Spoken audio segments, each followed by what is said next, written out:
guys, how you doing? Hope everything is well. Everything is good with me. Y'all, I want to talk about a serious topic. It's about a woman in Texas. She's not the only one. It happened to a couple of women in Texas that they passed away giving birth, and these doctors knew that the fetus, was, that she wasn't going to be able to have the baby, and they were afraid to touch her because the law in Texas, there's no abortions, so they had to make sure that the fetus was gone, no heartbeat, no nothing, before they take any measures. It doesn't matter if she passed away or what.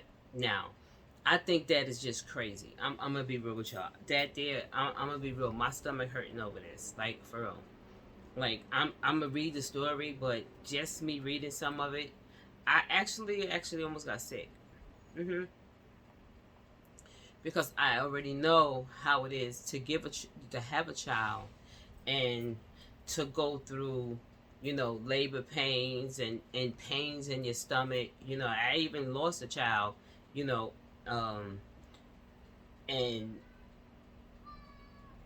I was in more pain than ever.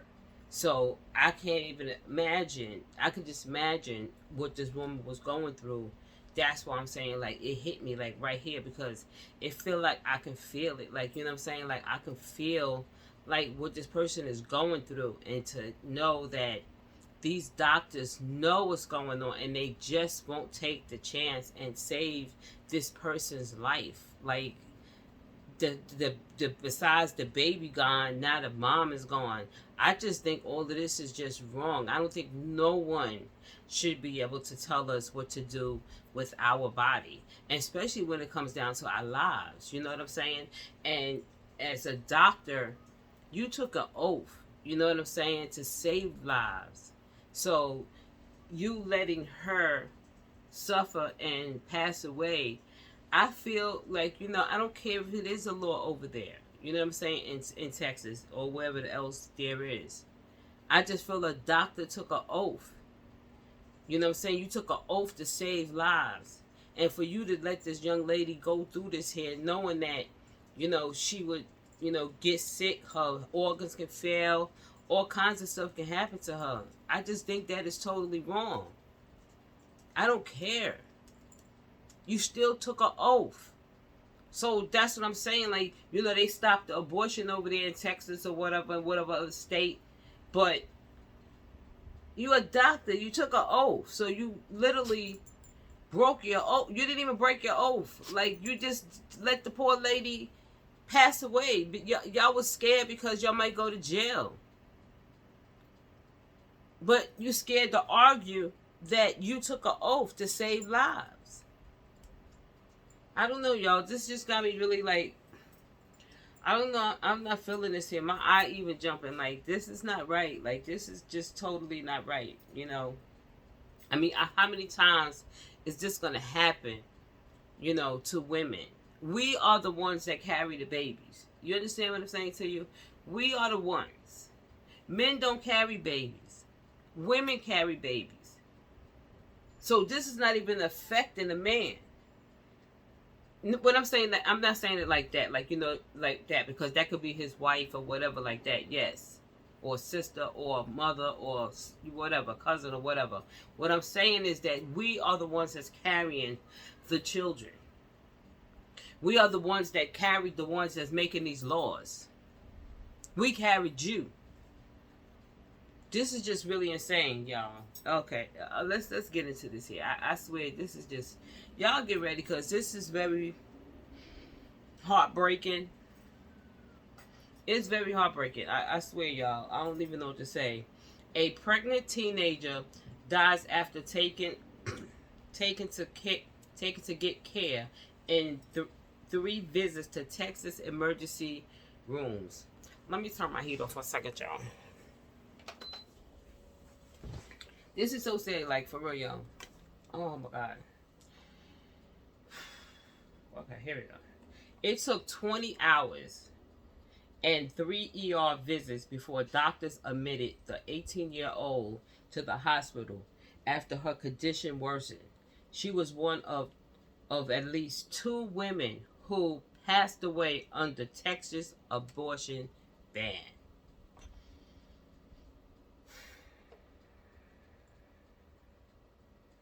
Ugh, I'm getting hot, y'all, like for real. Let me pick my dog apart. Y'all, so sorry, y'all. He's just looking like he all over the place, y'all. I'm getting hot, y'all, like for real. I need some air. Some things I just can't, you know. Okay, let's go, y'all. I'm sorry. I'm sorry. I'm sorry. I'm sorry. Candace fails screen for someone in Texas hospital to help her pregnant daughter. Do something, she pleaded on the morning of October 29th, 2023. Nevaeh Crane was crying in pain, too weak to walk, blood straining from her thighs, feverish and vomiting the day of her baby shower. The 18-year-old had gone to 2 different emergency rooms within 12 hours, returning home each time. Worse than before. Y'all getting hot, y'all. I need to open the window. Hold on. Okay. The first hospital diagnosed her with strep throat without investigating her sharp abdominal cramps. See, that's crazy. That right there. She's complaining about her cramps in her stomach, and they saying she has strep throat. What the hell is that? See, they already knew, so they don't want to bother with that. They don't want to put themselves in no type of trouble. So that's just crazy to me. I'm saying cramps, and you're saying open your mouth. Let me look and know you got strep throat. These people have been doctors forever. They already, if you already know what it is to be pregnant or having a woman going into false labor, or or how you say oh God, or losing the child. You know what I'm saying? I can't even say what I wanted to say. Like, okay, let's go. The first hospital denied her with strep throat without investigating her sharp abdominal cramps. At the second, she screened positive for septic. She got septic, y'all. A life-threatening and fast-moving reaction to an infection, medical records show.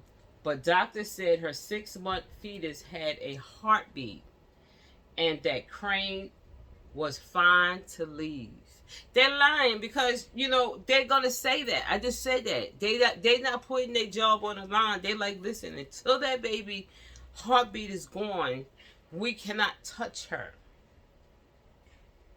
You understand? What I was trying to say is having a miscarriage. That's what I was trying to say. I'm just so hyped up right now because I'm just in shock right now. Like, for real, I'm so in shock. I'm just in shock. I don't think no woman should have to go through this. This is crazy. Me reading this here is making my stomach hurt. Like, this is just a shame. Now, on Crane's 3rd hospital visit, an obstetrician insisted on 2 ultrasounds to confirm fetal demise, wrote before moving her to intensive care. But then, more than 2 hours after her arrival, Crane's blood pressure had plummeted, and nurses had noted that her lips were blue and dusty. This is a crime, y'all. This is a crime. I don't care. This is a crime. to take anybody through this. It wasn't like she didn't have insurance or anything like this. This was just something that a doctor said, you know what? It's a law where the fetus has to be demised before I even touch you, young lady. You gonna have to be demised with your child. That's freaking crazy. And she has septic. This is insane. Out, they said her lips was blue and dusty. Her organs began failing. Of course, she got septic. Okay. Hours later, she was dead.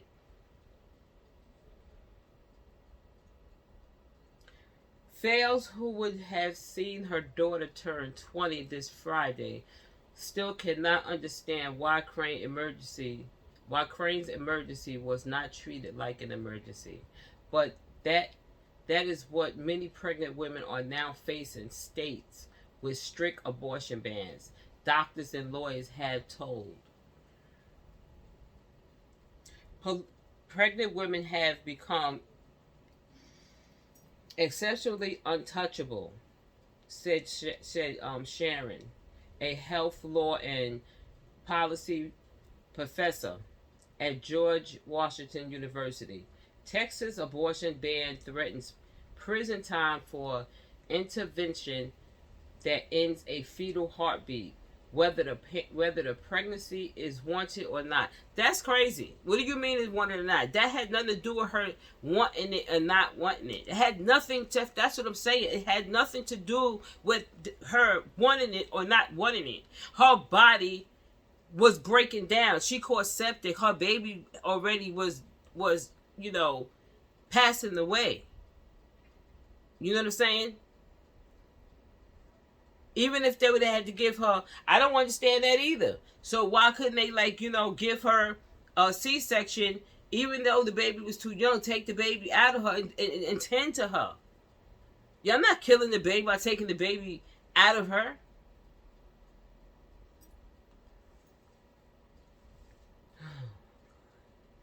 It includes exceptions for life-threatening conditions. Wow. But still, doctors told ProPublica that confusion and fear about the potential lawsuit repercussions are changing the way their colleagues treat pregnant patients with complications. In the state with abortion ban, such patients are sometimes bound between hospitals like hot potatoes, with health care providers reluctant to participate in treatment that could attract a prosecution, doctor told ProPublica. In some cases, medical terms are wasting precious time debating, litigating, and creating documentations, preparing for the possibility that they need to explain their actions to a jury or a judge. Yes, they don't want to go in front of a jury or a judge and tell them like, if this young lady's life is in jeopardy, and I took an oath, and I need to save her. Let me tell you something. I don't know what's going on here either. In Brooklyn, I don't know. I have to look it up because I really don't know. You know what I'm saying? I mean, I had my children already, so, I'm too old to be having kids and all that. I need to know, I don't know if New York is one of them that is, banned from pregnancy or whatever, because we having a big thing over here at one, I'm not going to name the hospital, but at one of our hospitals where 5 women already passed away in the maternity ward. So I don't know. I'm gonna look that up actually. Anyway, Dr. Jody Abbott, an associate professor of obstetrician and gynecologist at Boston University School of Medicine, and patients are left wondering, Am I being sent home because I really am okay, or am I being sent home because they're afraid that the solution to what's going on my pregnancy would be ending the pregnancy, and they are not allowed to do that. There's a federal law to prevent emergency room doctors from withholding life-saving care. That's true. I just said that. I just said that. You took an oath. You took an oath. Whether she's pregnant or not. No one said that she went in there to have no abortion. No one went in there for that. She went in there because something was going wrong with her body. And so happened her child was in her body. So you go to her mouth and say it's a strep throat. Instead of being a doctor, a real doctor that took a real oath and said, you know what? Even if I have to give her a C-section and get this baby out of her and put the baby on, you know, they got equipment. It's 2024. You know what I'm saying? Put the baby on whatever and try to help these women. This is just really, really sad.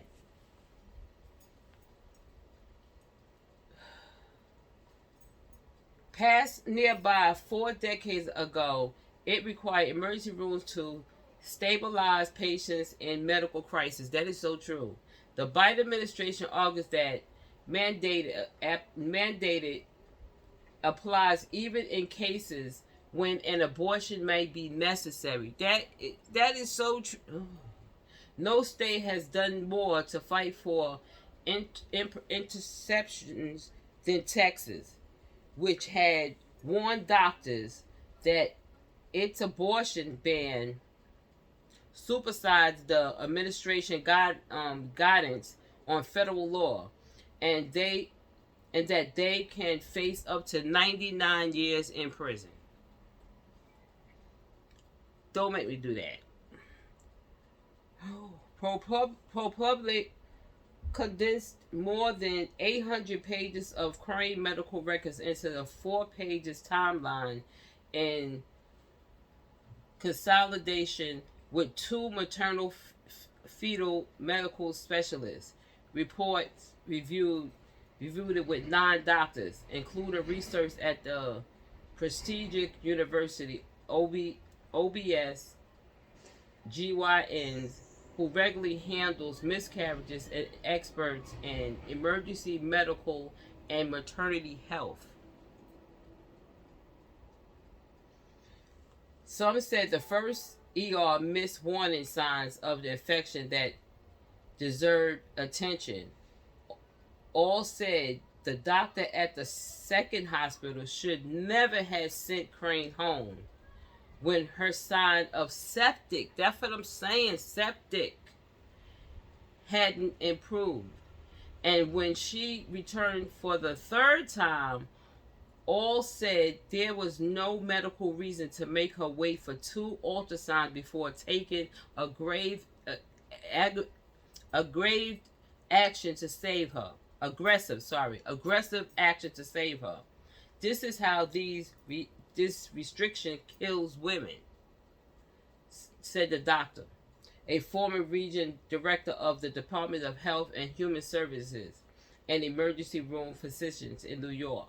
It is never just one decision. It's never just one doctor. It's never just one nurse. That is so freaking true.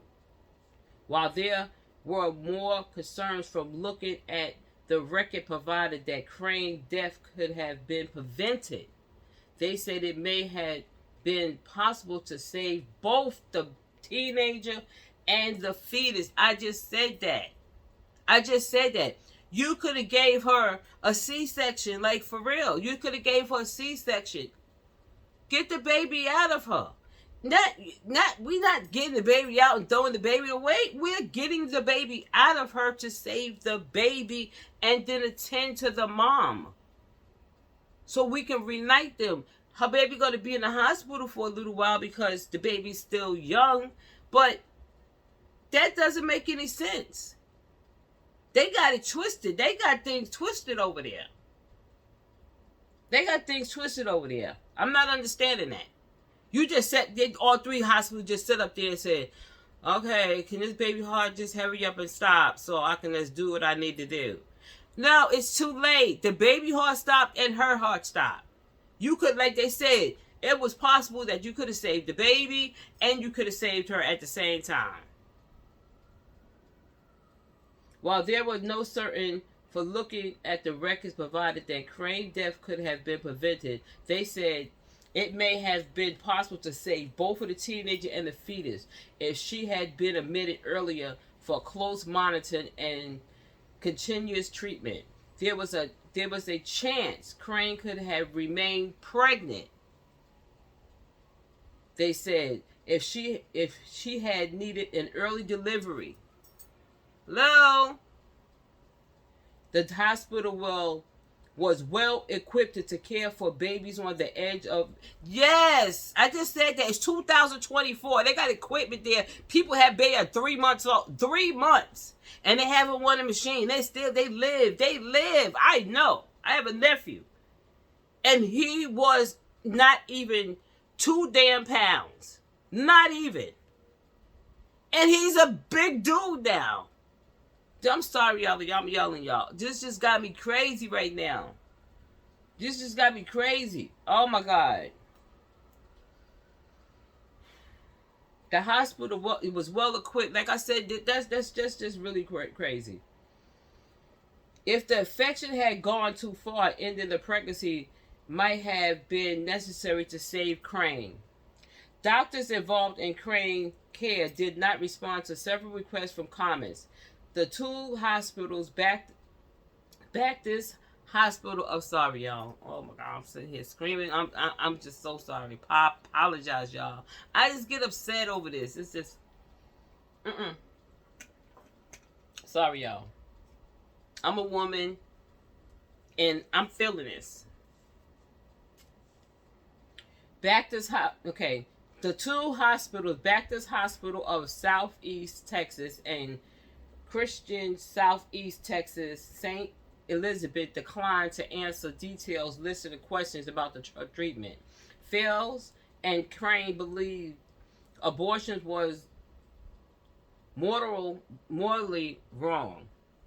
The team could only support it in the context of the R word, y'all. Oh, life-threatening illness. She used to tell her mother they didn't care whether the government banned it, just have their Christian faith guides their own action.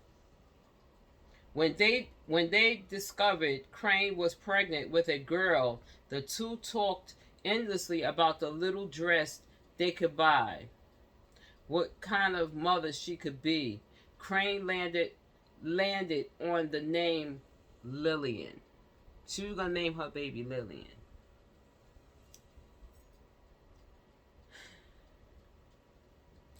Fales could not wait to meet her, but when her daughter got sick, Fale expected the doctors had a obligation to do everything in their power to strive off a potential deadly emergency, even if that meant losing Lillian.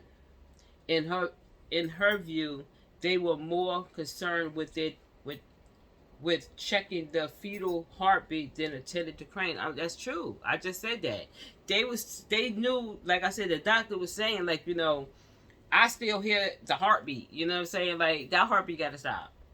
I know it sounds selfish, and God knows I would rather have both of them. But if I had to choose, Phil said, I would have chosen my daughter. Of course, everybody would have. I'm being real with you. Like, that's so true. She's 18 years old.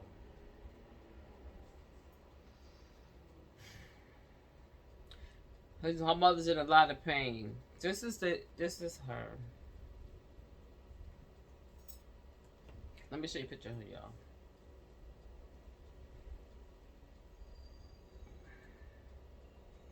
Hold on.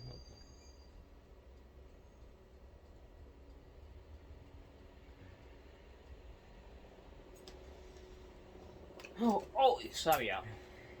Damn, I almost broke my nail, y'all.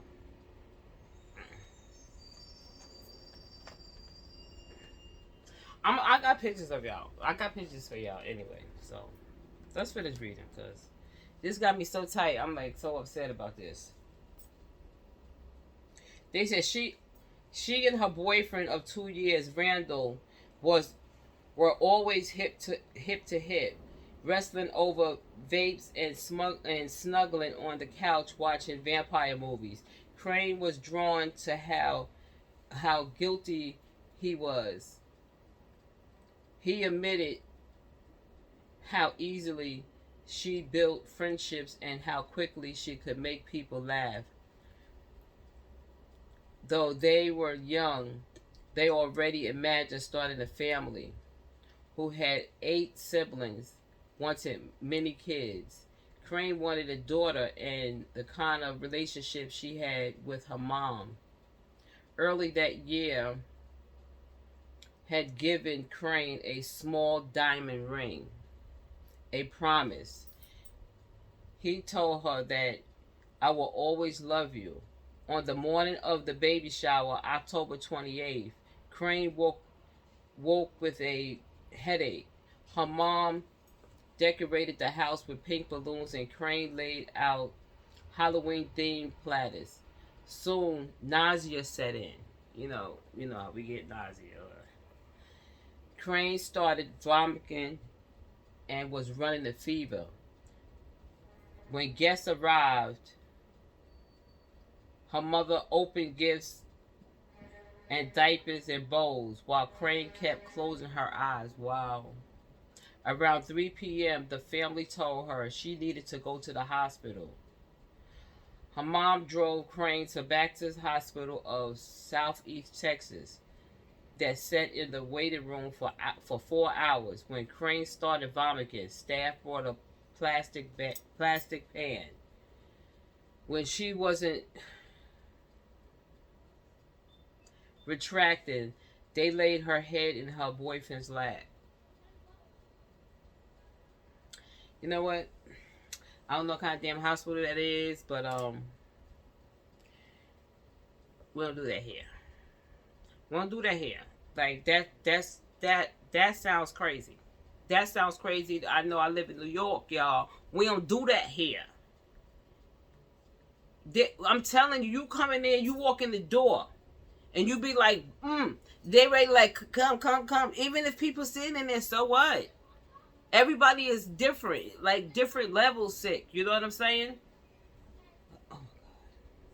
A nurse practitioner ordered a test for strep throat, which came back positive. Medical records showed. But in a pregnant patient, abnormal pain and vomiting should not be quickly attributed to steps physical took. Doctors should have also evaluated her pregnancy. Instead, Baptist Hospital discharged her with a prescription for antibiotics. She went home at 9 p.m. and quickly dozed off. But within hours, she woke her mother up. Mom, my stomach is still hurting. She said in the dark bedroom at 3 o'clock in the morning, and she was in a lot of pain. I'm not gonna lie, y'all. Like, for real. When I was about 19, like for real, I was 19 years old, and I was pregnant, and my stomach was hurting me, like for real, y'all, like for real. I mean, I was in some serious pain, and the pain was so excruciating to where I felt like I was gonna pull my hair out. Like it was that bad. You know what I'm saying? So I can imagine her getting up 3 o'clock in the morning and knowing that, she needs to get to the hospital. And then you feel like you in this hospital and they're supposed to take, good care of you. And these doctors is shoving you out the door because you're pregnant. You understand? So they're not just gonna do this to her. So basically, most of any women that come up there that's pregnant, these doctors is like, they got to be like shook, because they're not understanding. Like, you're still a doctor. You took an oath. You understand? So if she was having a miscarriage, like for real, if the baby was literally coming out of her, they're not going to help her. They're not going to help you at all. Just because you're having a miscarriage doesn't mean the baby is gone. You understand? Because first of all, you being guided by doctors, and they know what to do. So what are they just sitting back with their hands behind their back saying, let's hope it's, demise when it come out. Let's hope it's alive it'll come out, because we can't touch you. Crazy, y'all. I just can't get this. Her vital sign. Okay, hold on. Okay. They said when she went to Southeast Texas, St. Elizabeth, around 4:20 a.m., OB-GYN Hawkins, saw the crane had a temperature 102.8. Jesus Christ. An abnormal high pulse, according to records. She was even breathing hard, like good Lord. She was hyperventilating. Like a nurse noted that Crane rated her abdomen pain as a 10. They ask you, how much pain you in? 1 to 10. She said 10. Her vital signs pointed to possible septic. Record show. It strained medical practice to immediately treat patients who show signs of septic, which can overtake and kill a person quickly. Medical experts told ProPublica their patients should be watched until the vitals improve through tests and scans. The goal is to find the source of the infection. If the infection was in Crane's uterus, the fetus would likely need to be removed with surgery. I told you. All they had to do was give her a C-section. In a room at the obstetrician emergency department, a nurse wrapped a sensored belt around Crane's belly to check the fetal's heartbeat rate. Say what?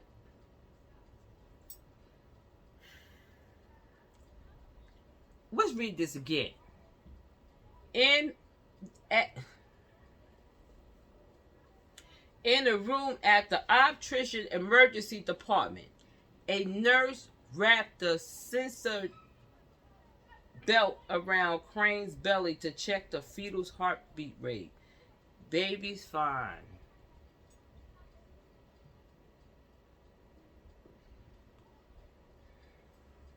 Her mother told Fail, who was sitting in the hallway. After 2 hours of IV fluids, 1 dose of antibiotics, and some Tylenol, Crane fever didn't go down. Her pulse remained high, and the fetus heart rate was abnormal fast. Medical records show Hawkins noted that Crane had strep and you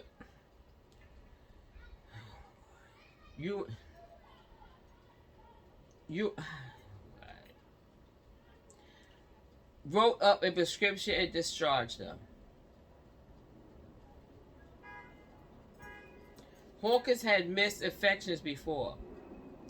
8 years earlier, the Texas Medical Board found that he had failed to diagnose in one patient and syphilis in another.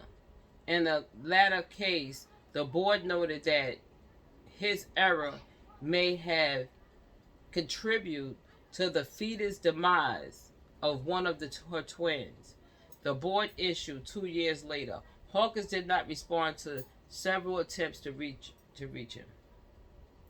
All of these doctors who reviewed Crane's vital signs for ProPublica, said she should have been admitted.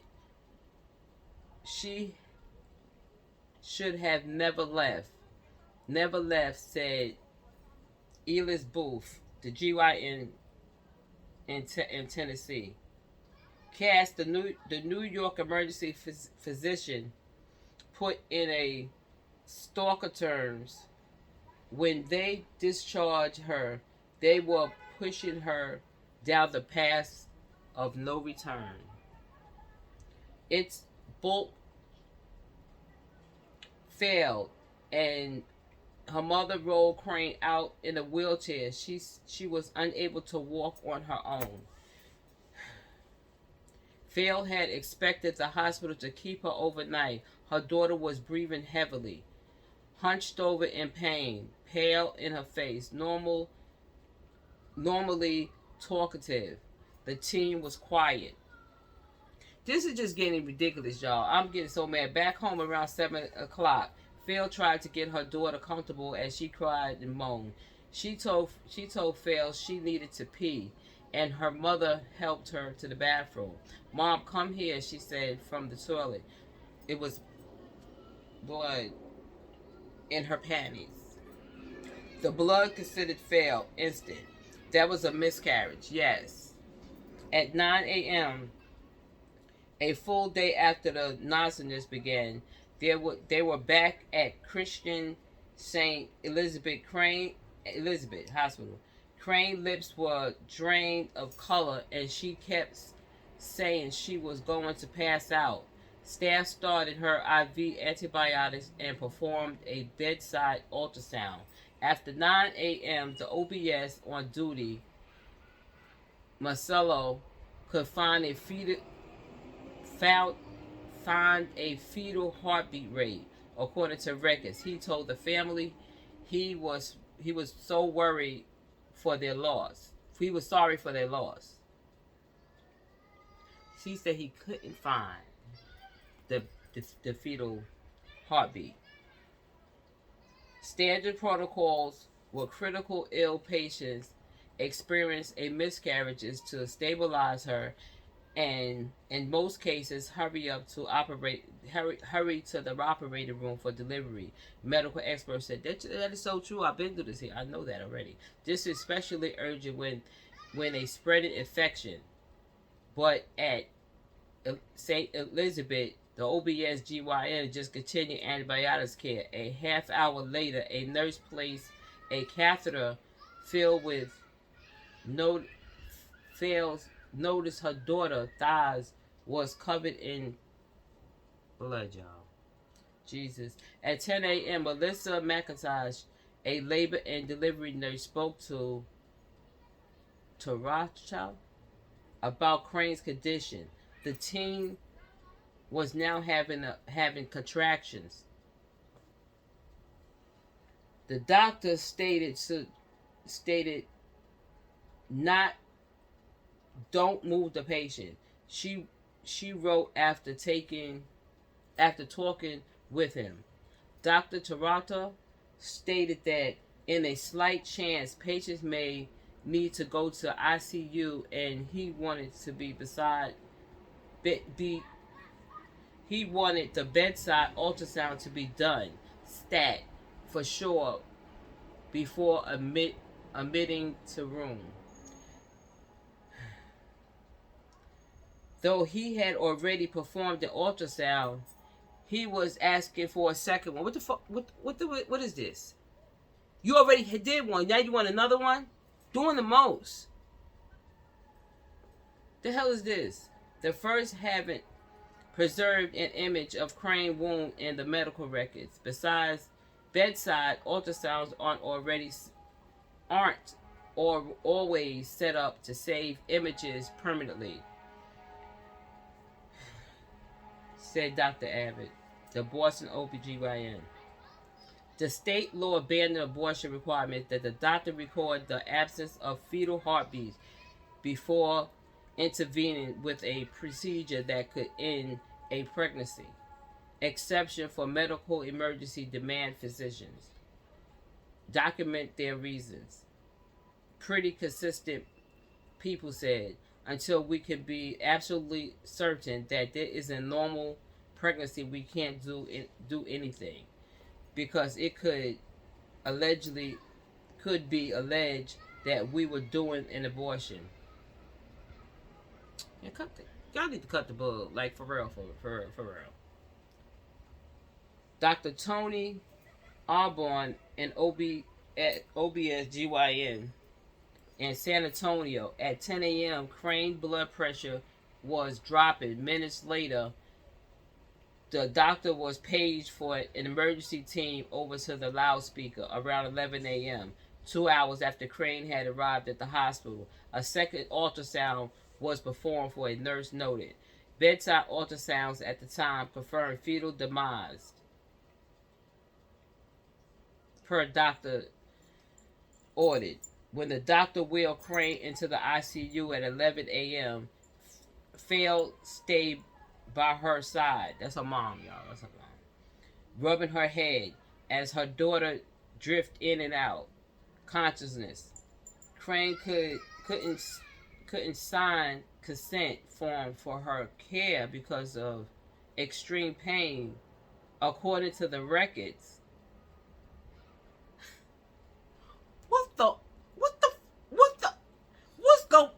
What's good, Texas? What you mean? Next to kin is next to her. Her mom is next to her. What the hell is this? So you mean to tell me she damn near gone, so y'all need her to sign? And her mother is standing right here. I don't give a damn, she's 99 years old. Her next to kin is standing there. That's freaking crazy, y'all.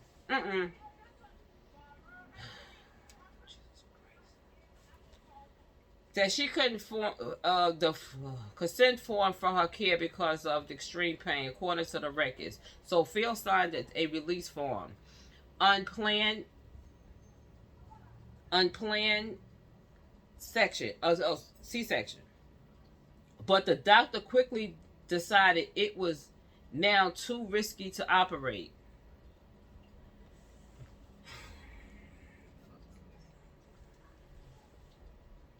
According to the records, they suspected that she had developed a dangerous complication of septic known as, oh my God, I can't even say the word. She was bleeding internally. Frantic and crying, her mother locked eyes with her daughter. "You're strong, Nava," she said. "God made us strong." Crane sat up in the cot. I can't even say it, y'all. Old black gushed out of her from her. Oh my goodness, this is murder, y'all. This is murder, y'all. I don't care. Like, this murder, this is bullshit going on. This is straight murder. Like, what is this? They said, okay, let me say what they said. Crane set up in the cot. Why is she in the cot? Texas, y'all ain't got no beds? Black blood gushes from her nose and her mouth. Jesus, oh my God. Crane is one of at least 2 pregnant Texas women who died after doctors delayed treatment of miscarriage, the news said. Texas Attorney General Paxton has successfully made his state the only one in the country that isn't required to follow the Biden administration efforts to ensure the emergency department does turn away patients like Crane. You know, that's some bull. You know, Texas, you need to be shame on you, like, for real. You the only state that do this here, like, for real. So, women, let me just tell you this here in Texas. I'm not saying that abortions is the way to go. You understand? I mean, I don't believe in abortions, but I don't believe in a lot of things. But I know damn well, if my life is at stake, you need to do what you need to do. You know what I'm saying? That's just ridiculous. And Texas, you know, you young ladies that's in Texas, you can sit there and say, well, I'm against abortions, you know, I'm going to have my... But listen, she was against it too. But she wasn't against it not saving her damn life. So you could be conservative if you want to, but when it's time for, you know, when it's at the fan and your life is in stake, so now they can't help you. Because you think that's funny. You think that it's funny that you let somebody control what a woman can do with their body. That is sick. That is actually sick. All them young people that live in Texas, I'm telling you right now, don't think everybody have healthy babies or you carry healthy babies. This could happen to you, God forbid, but this could happen to you. This is just crazy. This is insane. I never even heard it. This is insane. Like, for real, this is insane.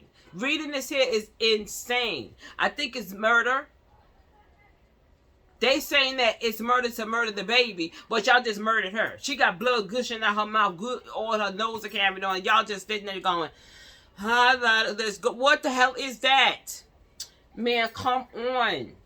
After the U.S. Supreme Court overturned the constitutional rights to abortion, the administration issued guidelines how states was banned should follow the Emergency Medical Treatment and Labor Act. The federal law requires hospitals that receive funding through Medicare, which is virtually all of them, a stabilize or transfer anyone who arrives in their hospital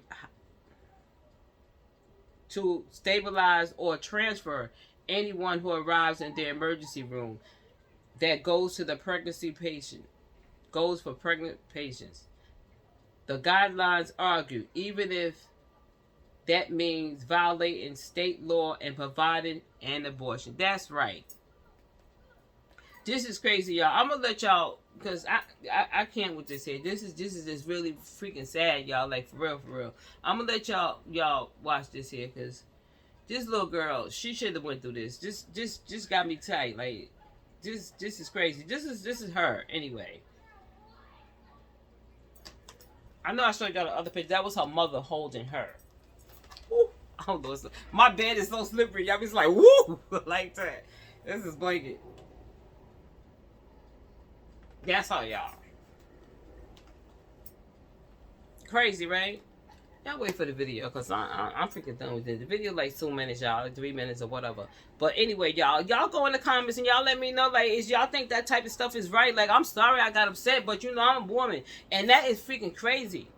That is crazy. I think that is weird. And I think they're weird for doing something like that to women. They might as well just close the damn maternity ward down, because you know what? Anything can happen to a pregnant woman. God forbid, but anything can happen. Oh, God, y'all. All right, say something. Y'all let me know, like, what state y'all in. And if you know, let me know what state y'all in, because I hope y'all ain't in Texas. I'm not going against Texas, you know, anything like that, but I am.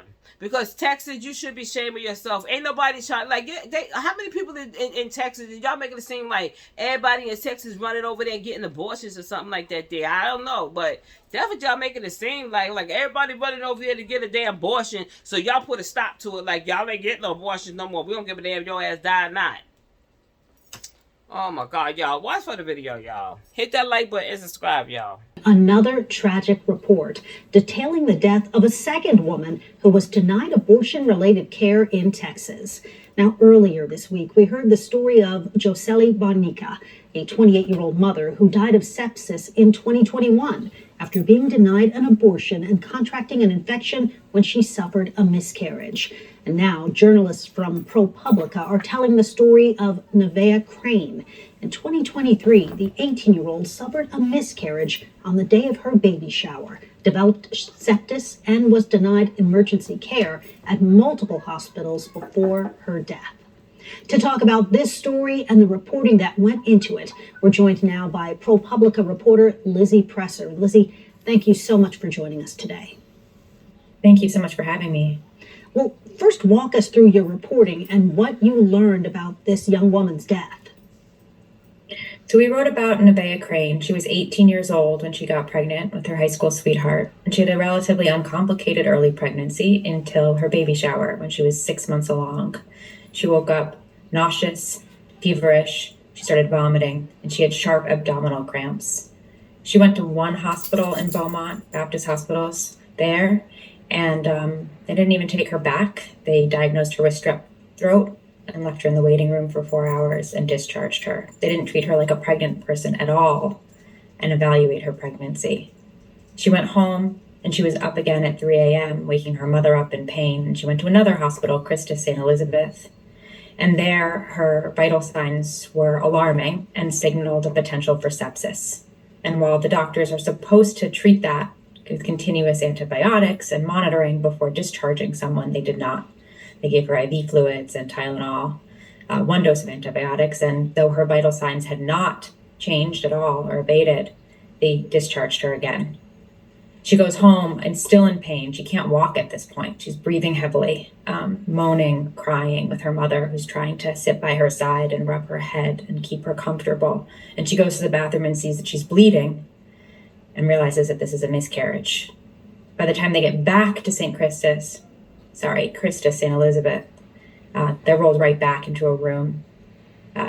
She starts getting antibiotics, but the doctors there insist on 2 ultrasounds to confirm fetal demise before offering a DNC to remove the baby, whom she had named Lillian, and hopefully the infection that was in her uterus. But by that point, it was too late to save her. Her sepsis was too far along, and she had developed a bleeding disorder. She died several hours later. Lizzie, this happened a year ago, and we know tracking data about deaths tied to abortions, it's not really something that Texas does. So how did you learn all this? So this has been a group effort from the start. When I joined this team, reporters and editors had already been requesting and going through county-level death data from medical examiner offices, flagging anything that looked like it was related to pregnancy. Nevaeh's name came up, and the listed cause of death was just complications of pregnancy. And so as we do for anything that looks like it could possibly be related to reproductive health care, in the state of Texas, we requested an autopsy report. And there we began to see a little bit more of the story. At the very least, what we could see was that she had requested health care several times before dying and hadn't been able to receive it. We still couldn't find the family's phone numbers, weren't able to reach them digitally. And so I ended up flying out and driving over to Candace Fales, Nevaeh's mother's house, and knocking on the front door. In your article, you talk about in how states with abortion bans, doctors may treat patients like hot potatoes. What did doctors tell you about that and how it impacts care? That's one of the things that we were really trying to drive home with this article, right? What you can see with a story like Nevaeh's is how quickly a life-threatening illness can set in. 24 hours. That's how long it took from Nevaeh to notice symptoms to when she died. And there was no room for delays. We've been hearing from doctors around the country who are at more prestigious, larger hospitals where they're seeing pregnant patients come in from out of town because their local OBs or their local ER doctors don't want to treat their pretty normal conditions, whether it's miscarriage management or an ectopic pregnancy. They're too afraid, and they're sending them to these hospitals that they perceive to be better resourced. That's something in Texas that we've been hearing about in San Antonio, doctors who are receiving these patients and recognizing how much fear and confusion there is around them. In Nevaeh's case, we'll never know what happened with these doctors. They've declined to speak with us. But what we can see is that every little moment of delayed care led to the death of this young girl, right? Without those delays, there's a great possibility that she and her child would still be alive today. Just a heartbreaking story. Lizzie Presser with ProPublica, thank you.